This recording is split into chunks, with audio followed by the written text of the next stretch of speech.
salad toss because we toss a lot of salad on this show. I am your host, Damian Pardo, and to my left is our co-host, JC Jonathan Casanas, social media influencer and on the board of Forward Miami. Welcome, Jonathan. Thank you. Thank you. We have a special guest and a ton of stuff today, so I'm just going to run through it.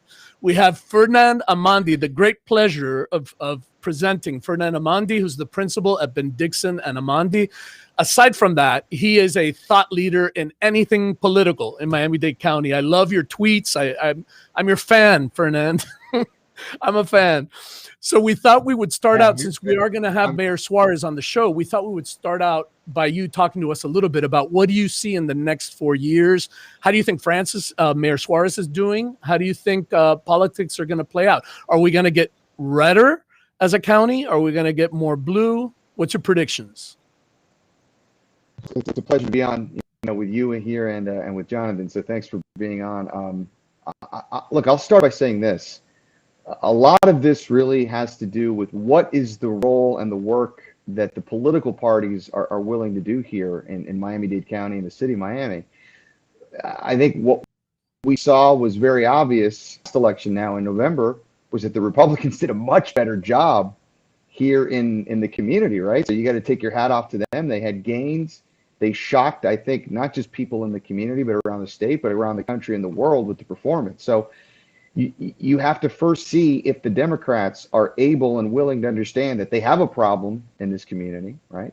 And if they're willing to do the type of work so that they can be competitive again and gain, because Miami-Dade has always been a Democratic county. There's more Democrats registered here, and that has created opportunities for Democratic candidates and officials, but not if the work doesn't change, because we saw the full effect of the Trump hustle and the aggressive Trump campaigning that was done here. I thought it was very effective.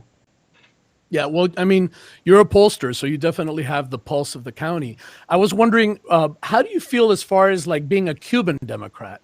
I mean, I personally am a Cuban Democrat, and I find it sometimes very difficult to be a Cuban Democrat, meaning like reconciling some of the issues with Cuba and trying to sometimes work within the party. I was wondering if you had thoughts on that. Well, look, I mean, I'm a Democrat who also is of Cuban American origin, not because of any issue other than the fact that I've always felt that the Democratic Party has been the party of the people.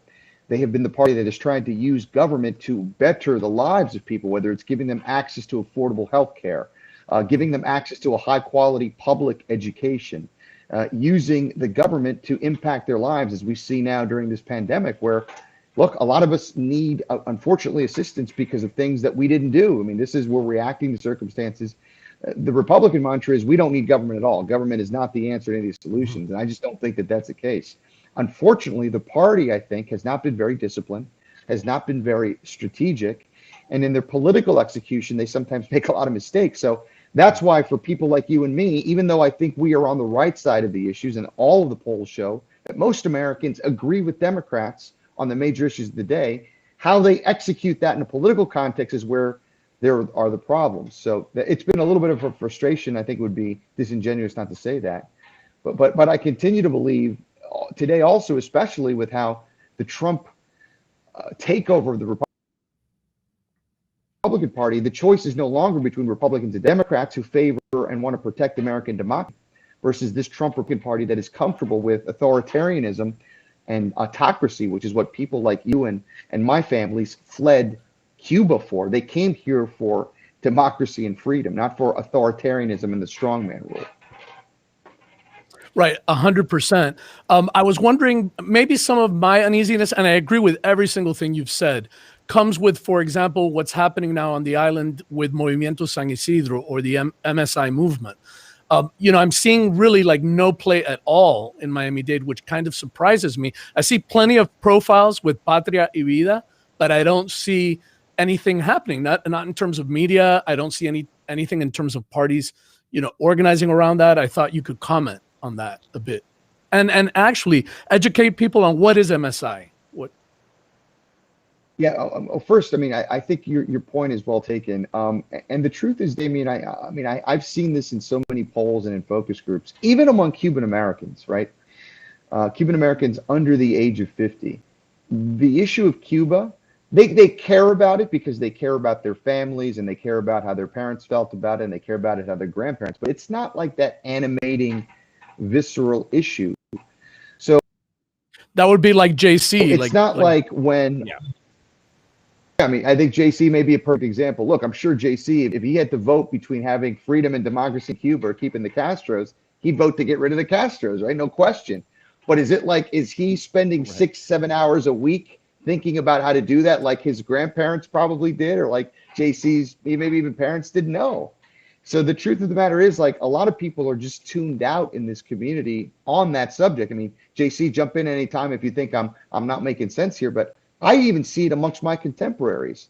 I mean, I have a lot of people that were born in Miami to Cuban parents and grandparents, and like they're like, no me hablan. I don't want to talk about it.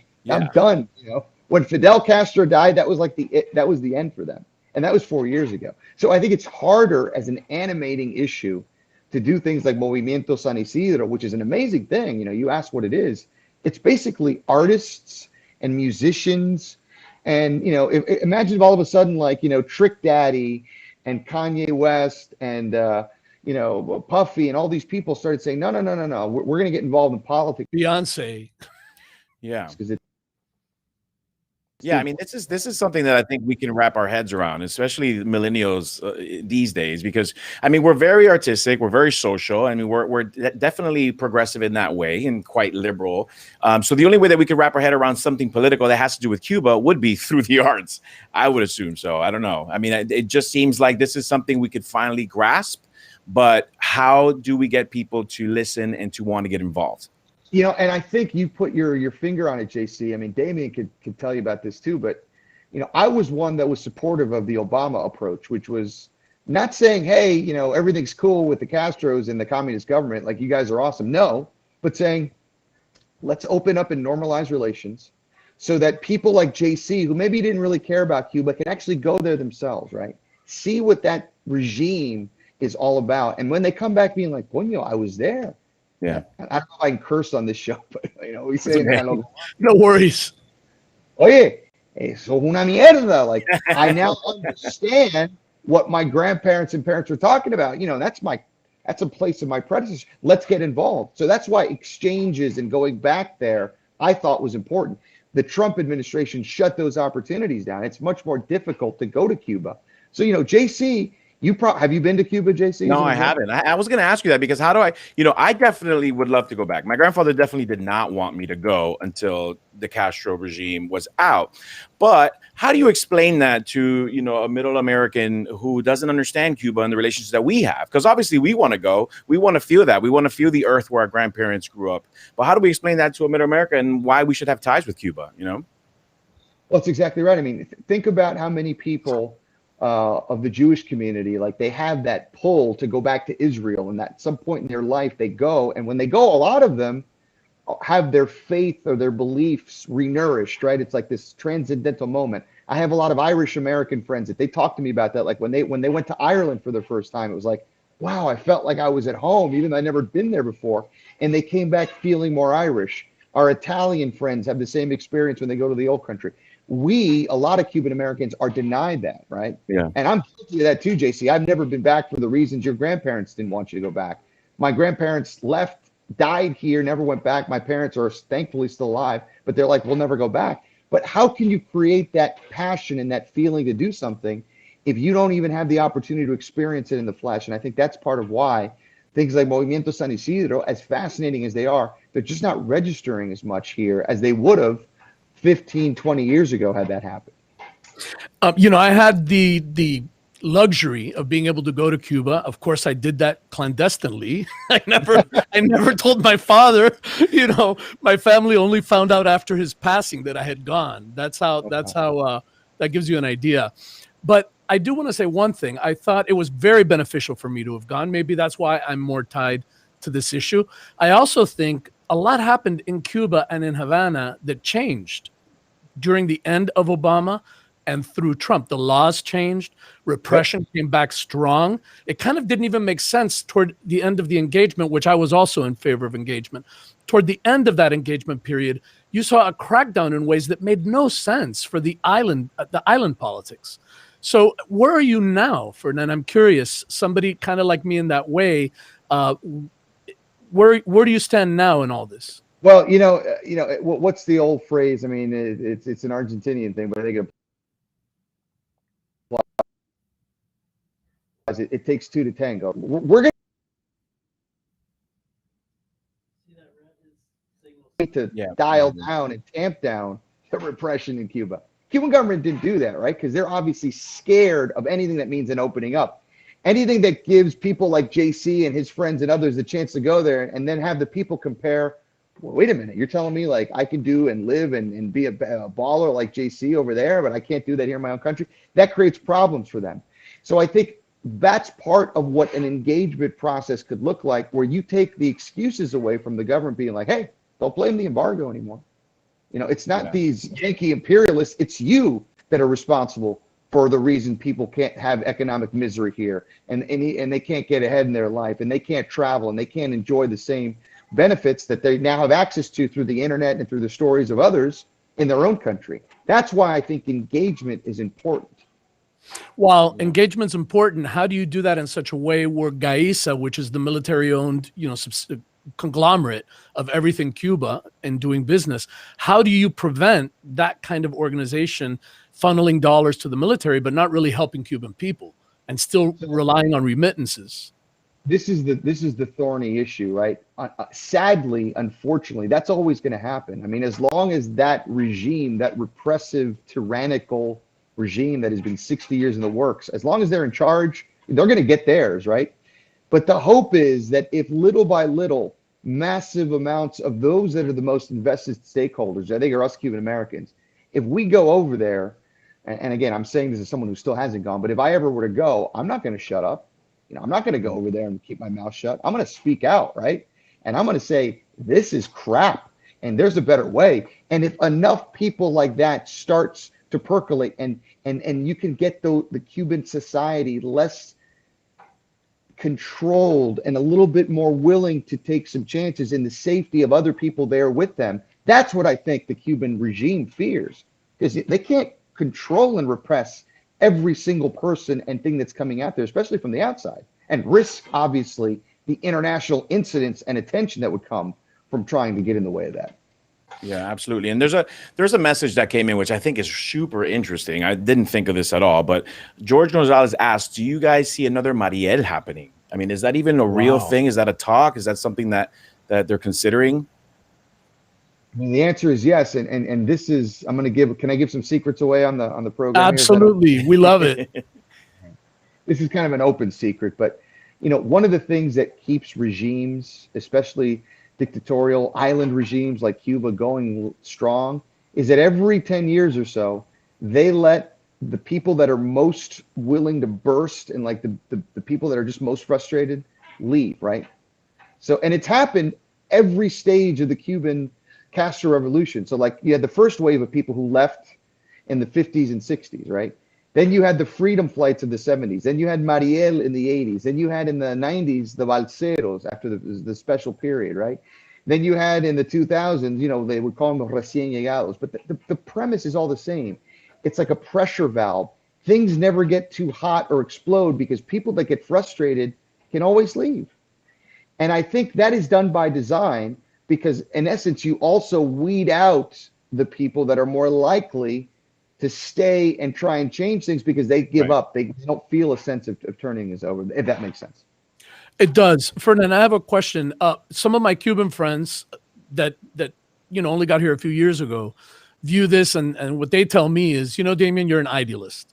You're using American values and you're assuming that Cuba works that way. That's incredibly arrogant. Their view is this is never changing, and it will take an earth-shattering political event for this to really finally crack. I just wanted to share that perspective to see what you thought about it. I mean, look, there's some truth to that. By the same token, there are recent examples of histories of countries where we have seen, under the shackles of totalitarianism for decades. And then from one day to the next, that government falls and people give an opportunity for democracy. Look, that's why it's difficult for me soplándome de fresco, as we like to say in Cuban, here in Miami and in the comforts of living in the United States to say, oh, the Cuban people need to rise up. I mean, this is for them sometimes because they've been under this indoctrinated system, right, for 60 years. Yeah. But a moral and a spiritual, and it's people like us that can help those attitudes and give a sense of can-do optimism to the people on the island. Yeah. And for the folks who think that the embargo was never really real, that it was like a Swiss cheese embargo because we had all those LLCs doing clandestine business with the state, with the military state of Cuba, what would you say about the embargo? Well, again, I mean, I think the fundamental premise is embargo or no embargo, the bad guys, the bad actors in the Cuban government, they're going to get theirs, right? Because they control the state. I mean, it's Right. they're going to eat. They're going to have a nice place to live, and they're going to get their funneled, corrupted, stolen assets. The question, though, becomes who is paying the bigger price for an embargo? The population on the island who have less access to supplies and goods and services and the ability to take care of themselves? Or the people in charge? Because again, the people in charge are always going to get there. Like even in the special period where food was a scarcity on the island, everybody in the party still ate 3 squares a day. Whereas the people on the island and those that, you know, are our relatives and our brothers and sisters over there, they don't have that access. So I think it's punitive, it's punishment to them. And I would also like to see the embargo in because, again, it's another excuse for why the government can blame on the inability for them to offer a better life economically to the people on the island. I agree it's an excuse because they trade freely with the rest of the world. Yeah, and we're running out of time, so we only have maybe one more question, and I don't know if it should come from me, but I do want to know. Is we talked a lot about kind of the aggressive approach Republicans have, right? When we talk about what the mistakes the Democrats have made, and we like to kind of reach across the aisle, but at any rate, I would love to know your thoughts on what the Democrats need to do to change that and how they can kind of meet the Republicans at this intensity, you know, when it comes to campaigning and kind of pushing their agenda forward. All right, really quick, because I know we're running out of time. One of the things that the Republicans do is they understand, like, this is not something that you do 3 or 4 months before an election, right? This is like full-time, 24/7, 365, 52 weeks a year, you know, like they are in the trenches constantly. Until the Democrats adopt that attitude and say, hey, we got to start from scratch and we got to be on the field at all times. And we can't just have, you know, Damian and Fernand and, you know, our obvious Democrats. We need there to be thousands of voices. That's not going to change. They're just much more tactical and bottom line and better at it than the Democrats are. I hope that'll change. There's new leadership in the party. We got a Miami boy at 305. Yeah, Manny Diaz. Yeah. Okay. Manny Diaz is running the show. Signal positive change. But until it happens, you know, we're going to be on the defensive as Democrats. Good. And Fernand, where can people reach you? Apparently your Twitter is a thing. Oh, his Twitter's amazing. Where can people reach you to hear more about, you know, what you have to say? Yeah, I mean, I'm on Twitter, and even though I guess they're going to start charging for tweets now, you'll always have free tweets content with me. So my handle is at Amandi on air, AMANDI on air, ONAIR. And when you can't find me on the streets of the 305, you'll find me on Twitter at Amandi on air. Love that. Fernand, thank you so much for your time today, and we hope to have you back and expand the conversation. Thank you. Hey, but next time we do it in studio. What do you say? Yes, absolutely. and a beer later, or any drink, or a mocktail, or whatever. One. I want to hear the plural in those. Okay. All right, Jeff. Always a pleasure. Take good care. Have a great weekend. Man, have a good one. That was great. I love that, actually. Yeah. That was way more interesting than I thought it was going to be, to be honest. He's very smart, has a really cool perspective. Yeah. I was very, very interested in that. And let's see how we can finagle the mayor to jump on board now. I don't know what we have to do now to get him, but maybe if we ask the universe. And maybe we should ask Tommy. Tommy, can you snap your fingers and get the mayor in here? Hold Yeah, on, let me. I always thought that was interesting, though, in terms of like what the Democrats need to do to kind of match Republicans at this point. Because, to be honest, they win at everything. They win at every angle. I mean, luckily, when it comes to numbers and voter registration, Right. Democrats come out winning. But at the end of the day, Republicans have a really harsh, aggressive way of campaigning, and I think it's like no holds bar. We'll put a knife to your throat, and it seems to get the job done. Well, also their messaging. I mean, I think their messaging, they understand the language, they understand the cultural influences. Yeah. I think the Democrats are starting to. I mean, I think they're starting to make a real concerted effort. Do you really? Yeah, I do. Okay. I do. I think this election cycle, we actually saw more of it. We saw people starting to use, Cubanos Unidos, not just Latinos. Like they realized that it was important to break down. You can't just specify. you can't just use a big umbrella term like Latinos. You have to really allow people to identify as Venezuelan, as Cuban, as Colombian. And I actually think the Dems did better than ever, but the problem is that it just wasn't good enough. It wasn't. When it came to that. It wasn't. But do you believe that Republicans seem to be a bit more aggressive in nature? What do you mean, just as people? Like, just, yeah. No. Like, yeah. Honestly, No. I know this is, I'm going to get a lot of crap for this. But honestly, when it comes, especially here, and I'm talking from experience with my family, my friends, most of my friends are Republicans. My parents are Republicans. And their thought process is just way more aggressive than mine. Like, I'm like, we the people, I want to kiss everybody. Like, I'm not trying to hug trees. Right. But I'm like, I want everybody to eat. And Republicans seem to not want that. No, I think there may be a difference in expression. Yeah. I think because I also know those people that are like, oh, we, and then all of a sudden they're like, so no. It's I think it depends on the issue. Yeah. I think there's some issues where, people are willing to be that, kind of just ride that wave. Yeah. And then there are other ones where they just go nuts. Yeah. They're like, how can you not see this? Because it's so obvious. Super one-sided, very narrow-minded, or very, very narrow-sighted. I think. Because it's not about narrow-minded. It's just more about like, this is what I want to get to. This is where we need to be. So let's focus on this. And I know there's people around me, but I just don't care if they fall off the wagon while I'm, Right. I mean, I think one of the reasons that it's great to be able to talk to Francis Suarez is that I think he is one of those people who is moderate, meaning like he can see both sides. I think seeing both sides changes everything. Yeah. I think your 100%. whole intensity Yes. is lowered. Everything gets lowered once you at least can understand the perspective that someone you hit the net. I think that's what I was trying to say, was that I feel like, Democrats fall into this.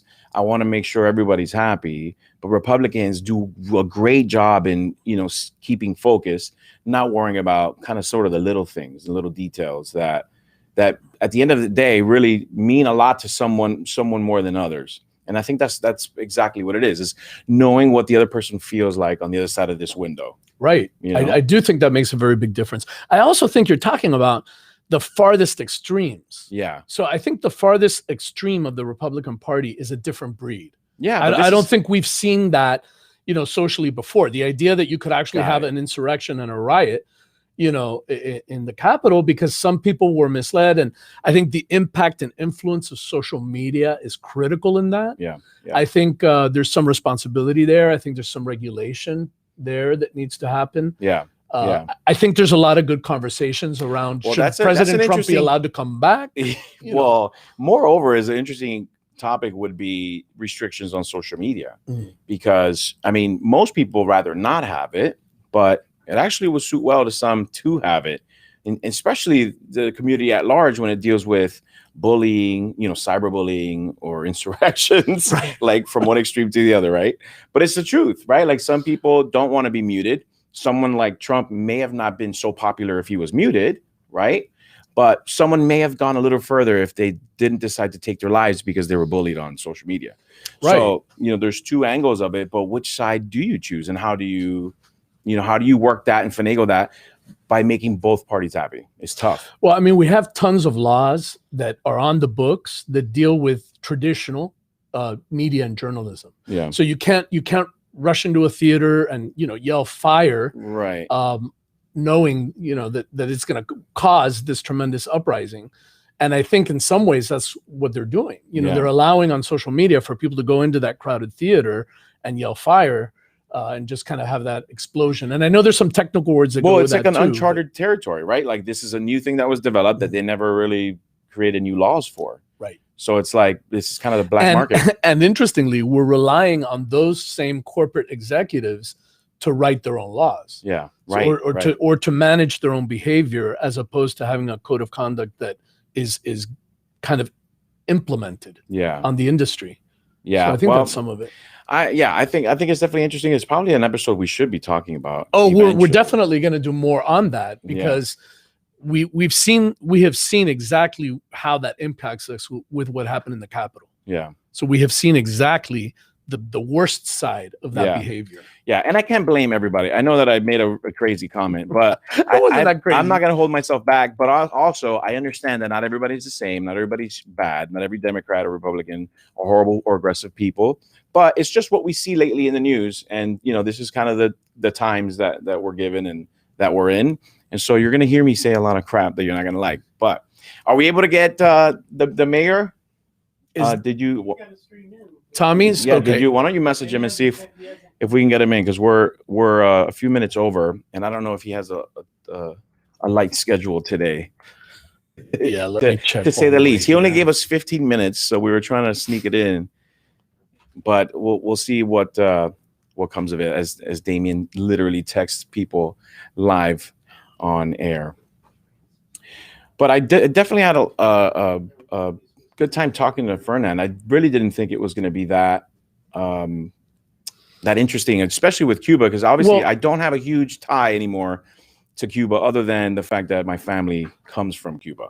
Right. So it's interesting to get that perspective, because I really would love, one, to get involved, right? But two, to get other people involved as well. And how do I convince someone to really listen to Cuban politics right now? I find that fascinating, though, because we are only 90 miles away. Yeah. Most people that live on the island or live in Miami have 1 foot here and 1 foot there. Yeah. By the way, it's not just Cuba. I'm equally as fascinated that we don't talk about Haiti. Haiti is going through some major stuff 100%. right now, and where's the coverage? And when we turn to our local sources of media, most of them say, well, we don't get enough clicks, or we don't get enough comments or likes. But what comes first, the chicken or the egg? I mean, do you have to be the leader in kind of like the moral authority to say these are important topics? And even though our community isn't engaged, maybe if we cover it, they will become engaged. Or do we just leave it there? Well, think about it. Think of the population, right? If you think of like larger news sources, and you think of what it would mean to them to write a story about either Cuba or Haiti, when the population of Haitians are here in Miami, New York, like where else? DC. Miami is the biggest. Miami is where it's at. So it doesn't debate well for them to put a lot of resources into it, when really not a lot of people are going to be listening, because let's be real. The majority of Miami really doesn't care about. But do you think so? I don't believe that. No, not for a minute. I do believe that. I do believe that people do not care about other countries or other backgrounds and cultures. And even though you and I may be, I think senses are that they're not. I mean, I actually think it says a lot that you feel zero connect. Yeah, like I think our future, whether we like it or not. I think we're more interested in other things than where we come from. Does that make sense? Like I might, we'd probably be interested in. By the way, I think that's also very normal at your age. Yeah, well, I'm in my 30s, right? But that's so if you told me that in my 20s, I'd be like, yeah, I'm still picking my nose. Let me give you a flashback preview of what you'll be like in your 50s. So when you're in your 50s, you care about the family album. You care about the family pictures. I think everything takes a little bit different meaning. The closer you get to that last third of your life, the more you kind of honor those things of where you came from and your grandparents and stuff like that. Yeah, for sure. Thank you, Grant. Thank you. They're hating on me because I'm young. I'm not going to say my age now. And I'm certainly not going to say my age. I don't think you will either, Grant. I mean, I will say I'm getting older. Obviously, I care about all of that. I care, wonder about children and what my family thinks, and if my grandma's going to turn over in her grave with what I'm doing. Like, obviously, all that means much more to me now. But I think as a generation as a whole, I think we are less likely to to be attached to cultural backgrounds. Does that make sense? Like, we're obviously more about, being, successful and progressive. But isn't there a case, and I think this is a really good topic too, isn't there a case for just basic human rights? I mean, what's happening in Havana is horrible. It is a huge basic human right violation that just people just to do their art or sing or do anything have now been shut down and repressed. Well, why don't you talk about that? Because we really didn't talk about what's really happening. Yeah. So what's really happening, and I'm no expert on it, but based on what I know, the laws changed in Havana shortly toward the end of the Obama years, beginning of Trump, which specifically targeted artists. Okay. And since that point, artists, which historically have never been against the regime in any visible high-level way, started feeling it. They started getting cracked down on. It just got worse progressively. I believe in November of 2020. So if you were painting a picture of, forget painting a picture. Right. You don't get paint. You don't get brushes unless you're painting what the government wants you to paint. You're down. That's it. Shut down completely. Right. Okay. Same with singing. Same with anything else. Same with people being able to leave the island. Same with freedom of assembly. You can't assemble. Cracking down, like following you places, getting jailed for short periods of time. Consistently every other week or every week, being jailed for a couple of days. So what are they doing now? Harassed. They're lashing out. They're Well, what happened was that they ended up jailing. They ended up. What was that? I said FBI open up. Oh. Well, I should have tried to pay. Close. Wait, one more time. I think they would welcome that. Honestly, I think they would welcome that if they got the FBI compared to what they have to deal with. They had a rapper in November that was incarcerated, and that became scandalous because he was very well known outside the island. By the way, most of these artists are known. People who saw Fresa and Chocolate, people who have been praising music, film, art from Cuba. These are the people that are being, most affected. And I believe the wide majority of them have stood up. So what we saw in December, November was hundreds of people assembling. That's not allowed in Cuba. That was crazy. The video, social media has made it. I don't know if you know anything about that, because they now have cell phone technology, obviously, whatever, data. Yeah. And then they went on Facebook. And this is how we were able to see some of the things that were going on, was because they posted it on Facebook. Is that even allowed? Are they allowed to have Facebook? No. They're allowed to have Facebook, but the issue is they don't have enough bandwidth to do anything in Cuba, by design, by the way. Usually Cuba will say that it's the U.S. because everything is the U.S. Even though they trade openly with the whole world, everything is the U.S. Yeah. Supposedly they were going to try to follow the lead that China had as far as expression and internet goes, which is not much of a lead. Right. But they've been able to get their messages out using very limited Wi-Fi. And of course, when it gets here, it immediately goes out there. And I don't think people realize, but you might see, like on my profile on Facebook, it says Patria y Vida. And what amazes me the most is when I see on Facebook, I'm seeing a lot of those profiles. Yeah. But, I don't see this issue covered on Michael Putney. I don't see this issue covered on local news. I don't see anybody touching this issue. And sometimes I wonder if it's because U.S. media tends to be more liberal. U.S. media wants to cover the mojito and the classic car and the colorful neighborhood, Yes, that. Is that supposed to be a Cuban artist? Because that was like Miami Vice. You know what I'm saying? I know what you mean, though. Which is like, what makes you feel good. You don't want to think about an island and think, communism. You want to and you also don't want to think, while I'm coming here on this wonderful tourist with my mojito and my classic car, all these people are being repressed. Yeah. I don't think people realize that people in Cuba put their best foot forward and their best smile on their face every day, so that because when you get there, they're hoping to get your email. There's more than just your email they want. But well, I know what you mean. But at a minimum, if they get a contact where they can ask for things, something outside of the island, anything outside of the island. When I went in 2007, the most incredible thing to me, because I didn't go there as an American. Yeah. I went there as a Cuban, meaning I knew the story. Well, yeah. I was surrounded by people telling me kind of showing me reality, Yeah. not what they would for a tourist. And it was so incredible to me that I didn't meet one person that was interested in staying in Cuba, not one. Every single really? person I met with was like, oh, you know, do you have any, you know, to get out. Yeah, but absolutely. you know what's interesting is my grandma's cousin came from Cuba. This is already 10 years plus ago. And when she got here, she immediately wanted to go back. She didn't like that she had to That is work. interesting. She didn't like that she had to pay taxes. How old was she, didn't- Jonathan? She was in her late 30s, early 40s. Uh-huh. And I mean, all the you know, her whole life, all she knew was the way that you hustle in Cuba. Like, she didn't really have a job. She they dispersed internet that they were able to, and they sold oil that they stole. You know, things like that. That she didn't realize a 9 to 5 is what you do here, and Right. sometimes it's a 6 to 12 at night. Right. You know, colando café, like doing this and serving people for tips. And she was like, I'm not that. That's not me. Well, you know, there a lot of people I think faced that when they came and they went back. You Right. know, and that's okay. You Yeah, know, yeah, it's not. But I also think for those it's rare, folks, I think.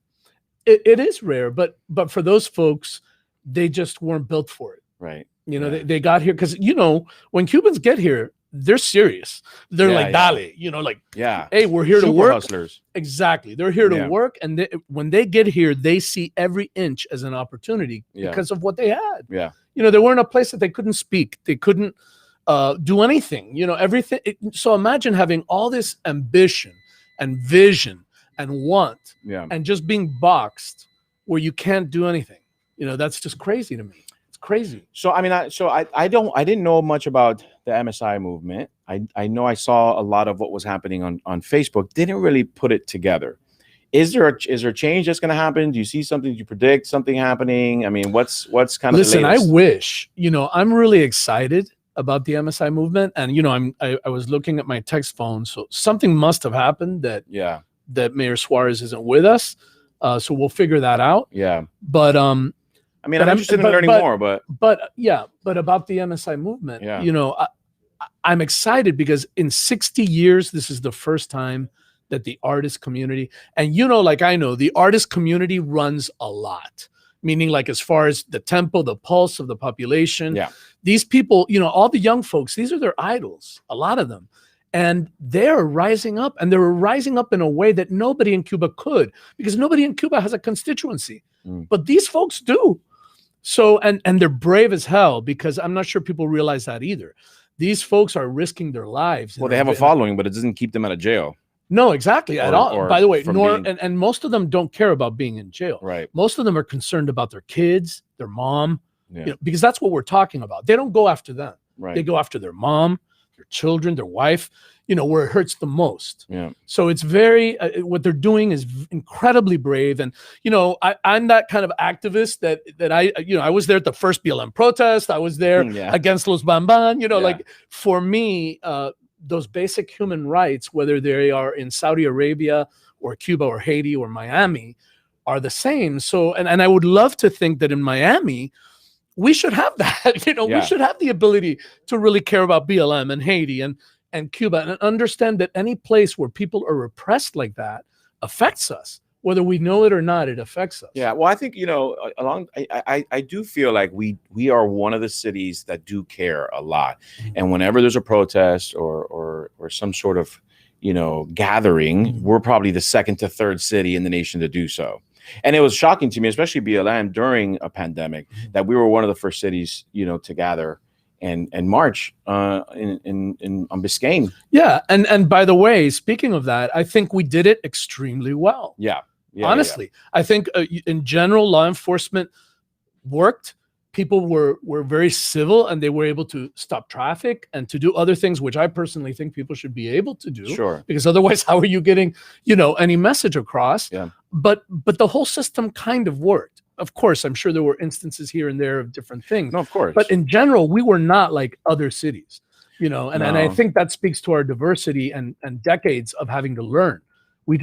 We learned earlier because we just have more diverse people. Plus, you can't. I mean, it's tough to blame any one person. I mean, listen, it's easy to control the masses. Mm-hmm. One person throws a bottle, gets hit. That person's going to want to grab that bottle if it didn't break and throw it right back. Like it's for sure easy to cause a riot in that instance when you're at a heightened state and you're not this type of person. But when you're in it, man. And it's just so easy to get, to get all the sheep to flock and to move in one direction. So the moment somebody breaks a window, sets something on fire, or whatever the case is, you can guarantee there's 60 other people behind you that are going to follow. And that's also not to even mention the professional people that go into those environments specifically to create havoc and make the other side look bad. Yeah, I mean, it's a political strategy. We're not trained for that. When we're watching the news, we're like, why are they doing that? That's a horrible thing that they're doing. Right. What we don't know is that they're really not doing that. The people that are doing that are a small group of people that have been paid to go into that, and create a different. That's why these conversations are so important. That's why Forward Miami does this work, because we try to get these conversations, whether it's about BLM or Havana or Haiti or immigration, whatever the issues are. I think the way our society has developed, we've lost the ability to tell our stories to each other. Yeah, and I will commend you, because I joined Forward Miami later, but you guys have a history, or we have a history of taking a certain topic or an issue that has been happening in the world, and it put it at the forefront of a festival, or the forefront of like a seasonal, like you did one on gun violence, right? Yeah, exactly. Because we decided to not just have a festival, we decided to have a festival with a theme that's real. Exactly. Yeah, so we use that festival as a platform. It's not about the festival, believe me. Right. I would have had many other things to work on than a festival, in Little Havana. But if you're telling me it's about creating economic empowerment in an area that's marginalized and linking that with diversity and inclusion and bringing the pieces together to open people's minds so that they can do better business and build better community.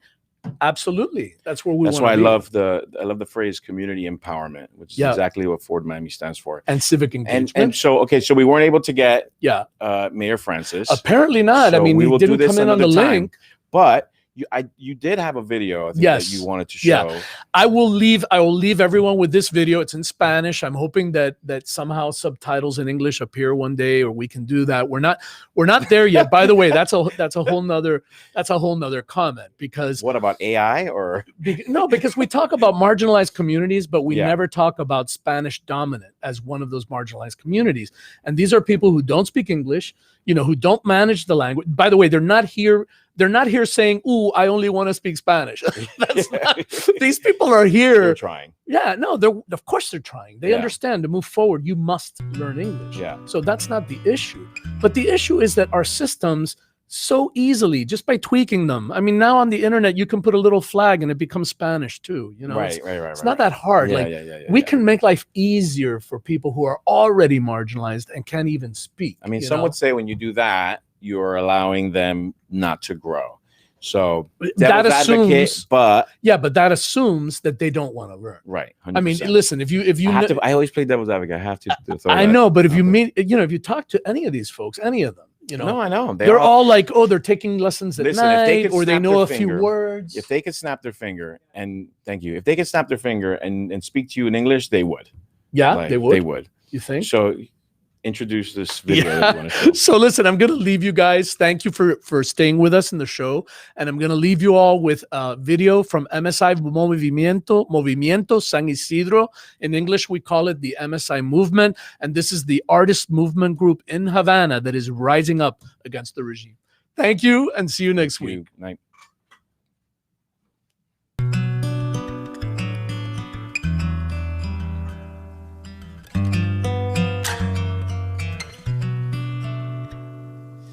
Y eres tú mi canto de sirena, porque con tu voz se van mis penas.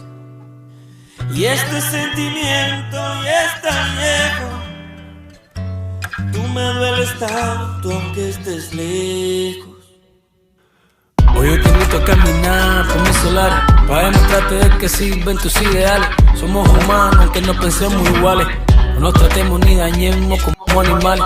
Esta es mi forma de decírtelo. Llora mi pueblo y siento yo su voz. Tú 5'9", yo doble 2, 60 años, trancado al dominó. Bombo y platillo a los 500 de La Habana, mientras en casa las cazuelas ya no tienen jama. Que celebramos si la gente anda deprisa, cambiando Che Guevara y Amandi por la divisa. Todo ha cambiado, que no es lo mismo. Entre tú y yo hay un abismo. Publicidad, un paraíso, un varadero, mientras las madres lloran por sus hijos que se fueron. Se acabó. Tu 5-9, yo W2. Ya se acabó. 60 años, tranca el dominó, mira. Se acabó. Tu 5-9, yo W2. Ya se acabó. 60 años, tranca el dominó. Somos artistas, somos sensibilidad. La historia verdadera, no la mal contada. Somos la dignidad de un pueblo entero pisoteada. A punta de pistola y de palabras que aún son nada. No más mentiras. Mi pueblo pide libertad, no más doctrina. Ya no gritemos patria o muerte, sino patria y vida. Y empezar a construir lo que soñamos, lo que destruyeron con su mano. Que no siga corriendo la sangre por querer pensar diferente. ¿Quién le digo que Cuba es de usted? Si mi Cuba es de toda mi gente. Se acabó. Ya se venció tu tiempo, se rompió el silencio. Ya se acabó. Ya se acabó la risa y el llanto ya está corriendo. Se acabó. Y no tenemos miedo, se acabó el engaño. Ya se acabó. Ay, es un 62 haciendo Aquí daño. vivimos con la incertidumbre del pasado plantado, 15 amigos puestos, listos pa' morirnos, izamos la bandera todavía, la represión del régimen al día. Anameli Ramos firme con su poesía, Omar Arrijuquiola dándonos aliento de vida. Rompieron nuestra puerta, violaron nuestro templo y el mundo está consciente de que el movimiento San Isidro continúa Seguimos puesto. en la misma, la seguridad metiendo prisma. Esas cosas a mí como me indignan. Se acabó el enigma de esa tu revolución maligna. Soy funky style, aquí tienen mi firma. Y ustedes están sobrando, ya no les queda nada, ya se van bajando. El pueblo se cansó de estar aguantando. Un nuevo amanecer estamos esperando.